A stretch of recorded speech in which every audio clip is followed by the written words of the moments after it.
Welcome back to my channel. ఈరోజు మీ అందరి కోసం మరొక ఇంట్రెస్టింగ్ అప్డేట్ తీసుకొచ్చాను. రౌడీ జనార్దన్ అండ్ మైసా జనార్దన వెండి తెరపై పారుతున్న రక్తపు టేర్లు. కాలే మంటల్లో ఉండే ఎరుపు కన్నా పారే రక్తంలో ఉండే ఎరుపే అందంగా ఉంటుంది అంటాడు సాలార్లో పృథ్వీరాజ్ సుకుమారన్. ప్రస్తుతం ఈ సినిమాల ట్రెండ్ చూస్తుంటే వెండితెర రక్తసిక్తమవుతోంది. తెరపై కోత ఎంత వైలెంట్గా ఉంటే సినిమా అంతా వైబ్రేటింగ్గా ఉంటుందని దర్శకులు భావిస్తున్నారు. తాజాగా విజయ్ దేవరకొండ రౌడీ జనార్దన్ గ్లింప్స్ విడుదలైంది. విజయ్ దేవరకొండ కత్తితో విజృంభించాడు.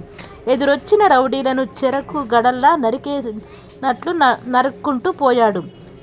మరుసటి రోజే మైసా అంటూ రష్మిక తుపాకీతో దడదడలాడించింది. వీరిద్దరి సినిమాలకు సంబంధించిన గ్లింప్స్ చూసి నెటిజన్లు సైతం ఆశ్చర్యపోతున్నారు. రా అంటే రస్టిక్గా ఉన్నారంటూ కితాబిస్తుంటే మరికొందరు వైలెట్ కపుల్ అంటూ కామెంట్ చేస్తున్నారు. సో 2026లో రక్తనామ సంవత్సరం. ఇది ఇక్కడితో అయిపోలేదు. 2026లో మరింత వైలెంట్తో ఉండబోతుంది. ప్రస్తుతం షూటింగ్ దశలో ఉన్న అనేక చిత్రాల నేపథ్యం అదే. పక్కింటి కుర్రాడుగా ఉన్న ముద్రాను నెమ్మదిగా చెరిపేసుకుని మాస్ హీరోగా అవతరించే పనిలో ఉన్నారు నాని. ఆయన నటించిన దసరాతో ఈ మెట్టు ఎక్కారు. ఆ తర్వాత వచ్చిన హిట్ 3ని ఫ్యామిలీతో చూడొద్దని ఆయనే స్వయంగా చెప్పారంటే నాని అడుగులు ఎటువైపు పడుతున్నాయో అర్థం చేసుకోవచ్చు. ఇక దసరాకు మించి ప్యారడైస్లో జడలుగా నాని విజృంభణం ఉండటం ఖాయమని ప్రజలు చిత్రాలు చెబుతున్నారు.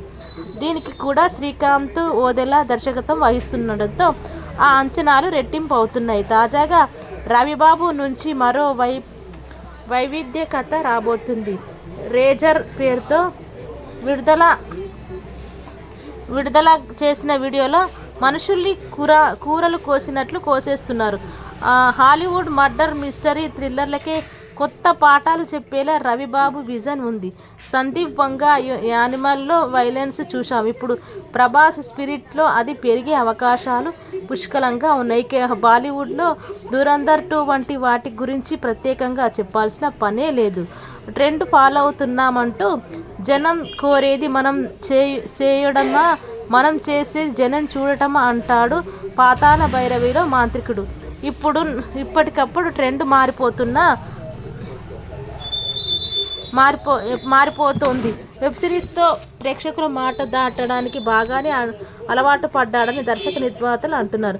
రౌడీ జనార్దన గ్లింప్స్ సందర్భంగా ప్రముఖ నిర్మాత దిల్రాజ్ ఇదే అభిప్రాయాన్ని వ్యక్తం చేశారు. ఇంత రక్తపాతం అవసరమా అని అడిగితే ప్రస్తుతం బ్లాక్ బస్టర్ అవుతున్న సినిమాలన్నీ ఇలాంటివే చూస్తున్నాం. అవే వాళ్లకు నచ్చుతున్నాయి. వాళ్ళ దారిలో వెళ్ళకపోతే మా దారి మేము వెతుక్కోవాల్సి వస్తుంది. ట్రెండ్ ఫాలో అవ్వకపోతే మనం వెనకబడిపోతాం అంటున్నారు. కంటెంట్ డిమాండ్ చేస్తుండటంతో మోతాదు గట్టిగానే దట్టిస్తున్నారు. కథలో నటనలో వైలెంట్ ఉంటే బాగుంటుందని, కానీ సినిమాలే వైలెంట్గా ఉంటే ప్రేక్షకులు సైలెంట్ అయిపోతారు మా యువ దర్శకులారా అంటూ. ఇదండి మన వైలెంట్ సినిమాల గురించి. రాబోయే సినిమాలు ఇంకెంత వైలెంట్గా ఉండబోతే ఇంకా మాటలో చెప్పలేమన్నమాట. మరిన్ని అప్డేట్స్ మళ్ళీ మేము ముందుకు వస్తున్నాం. Thank you so much.